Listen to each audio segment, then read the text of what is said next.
Hey everyone, welcome back to another video. I'm sorry if I sound bad, I've got a terrible cold. Stranger Things Season 5 has just came to a finish and I need to review it. This video will contain spoilers, so you've been warned. If I could describe Stranger Things in one word, it'd probably be relentless. None of them give up, literally never. Alright, so the first note I've got is the intro. Just the moment I press play on Season 5 and hear that intro, my brain goes, alrighty, we're back. So the plot of the 5th season basically takes place obviously after the 4th season, and the characters, they try and find Vecna and defeat him once and for all. As the anniversary of Will's disappearance approaches, the group must unite for one final battle against this new deadly threat. Another thing that I've got written down is that Dustin just never gives up with the bullies.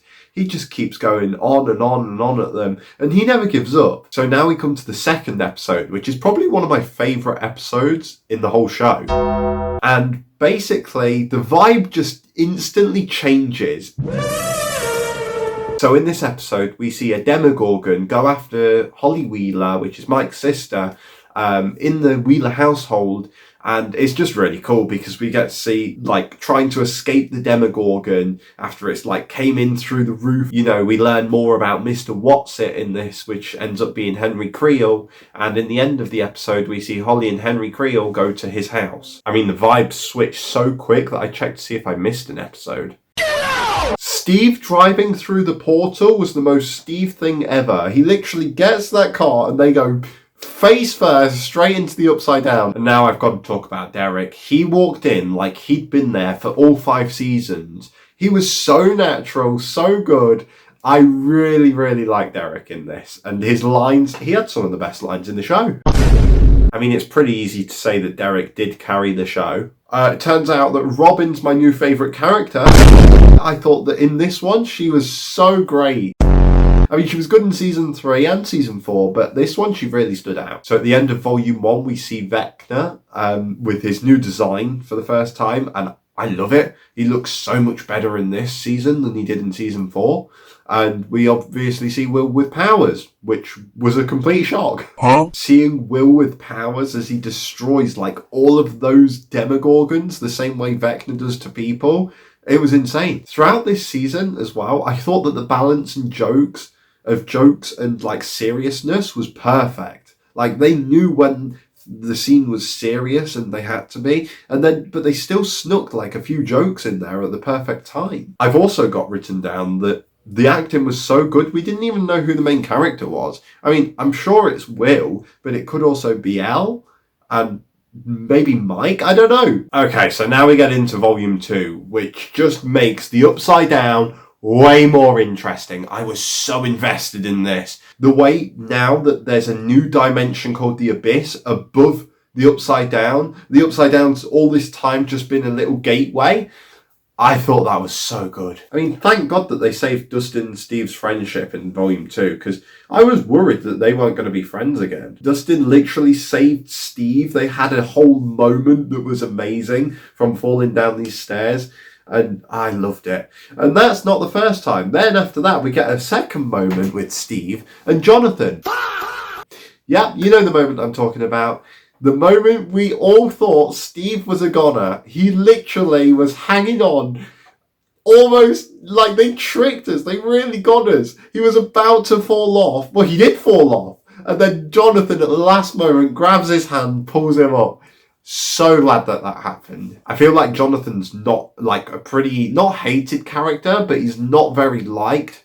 So I think now that they've done that with Steve, that's made him way more likable. So it gets to the end of Volume 3, and the next thing I've got written down is Joyce destroying, just completely going at Vecna's head. This is for our, like, you destroyed all of our families. I just thought that it was so powerful, that line, and how she just kept going until his head was completely off. So now we get to the ending. I'm not sure if I like it or hate it, because it's so quite vague, I think. There's not like one ending that definitely happened. It's like, it depends on what you believe. So obviously we see Callie die. We know she died, but then the only other person that might have died is Elle.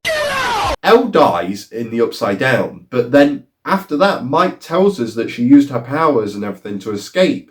And while those like sensor kryptonite things were active by the military, how could she have used her powers? So now it's causing stuff online saying some people believe that, oh, she's alive, some people think she's dead. I honestly don't know. I'd say she's probably dead. I literally thought that it was going to have a bad ending. I was expecting more. Like, I thought they should have killed at least like maybe one or two characters, maybe like Jonathan. I think it would have been a lot better to have him killed off, or maybe Nancy. So the last episode I liked, but it felt a bit too rushed. I mean, we got Vecna's fight and, you know, the final battle was so quick. I feel like they could have made it last a lot longer. It looked too easy. And then I think the very last bit got a little bit dragged out. I loved seeing D&D and having Dustin honour what Eddie was going to do at the graduation by doing literally what he said he wanted to do. And then playing D&D was great, but it just felt really dragged out, whereas the battle should have been the one that was dragged out. So now I'm going to rank all 10 of my favourite characters throughout the whole of the Stranger Things show. At number 10, we've got Henry. Then we've got 11, then Murray, Hopper, Nancy, Derek, Joyce, Dustin, Steve, and Robin at the top. I think that's pretty fair for me. I mean, honourable mention would probably go to Mike and maybe Holly, just because they were like very important characters in this, especially this last season. Okay, so what was my favourite moment? I've actually got two.